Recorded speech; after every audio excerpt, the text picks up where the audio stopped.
Alright, magandang hapon mga kababayan, mga kapatid. Pag-usapan natin ng konti yung tungkol dun sa pag-file ng 18 Marines ni Atty. Baligat na dun sa ombudsman, no? Napaka-obvious ng plano kasi ito, kung lalawakan natin pag-iisip natin, napaka-obvious ng plano na wala naman talaga silang balak pa imbestigahan yung kanilang mga ebidensya. Pero anong ginawa nila? Nagsampa sila sa ombudsman. Tapos ang gusto raw nilang mangyari ay paimbestigahan sa ombudsman.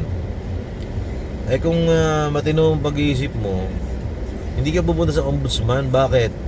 Sinabit mo na nga yung secretary ng yung chairman ng ombudsman si Remulla Sinabit mo na kasama sa reklamo mo yon, tapos doon mo pa iimbestigahan. So anong plano mo? Bakit mo doon pa iimbestigahan? Kasi wala ka namang balak na pa-imbestigahan yan. Ang gusto mo lang mangyari ay siraan ang gobyerno.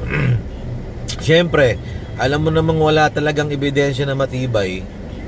So ang gusto mo lang mangyari ay siraan ngayon. At yung ombudsman, siyempre kapag nag-findings ng hindi maganda, siyempre anong sasabihin mo? Yan na nang palalabasin nyo na naman sa mga supporters nyo na kinamada na naman, hindi na naman imbestigahan, may pinagtatanggol na naman ombudsman. Mabuti na lang talaga matalino tayo si Boying no? Ang ginawa ni Boying pinasa sa NBI at doon pinaimbestigahan. Ngayon, ano na nangyari ngayon? So palpak na naman ang plano nila. Kaya doon mo, paiba-iba sila ng statement, yung mga 18 brave Marines kuno, no? Nung baka nagtatago na puro na sila kaso. Baka itong mga ilang araw lang hindi mo na makita yan, parang gutesa lang, no? So mga kababayan, maging maingat tayo, no? Huwag tayo basta-basta maniniwala.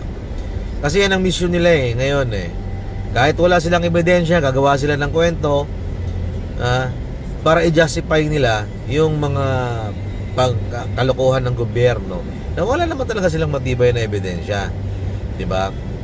Ngayon, wala silang goal talaga na patunayan ito.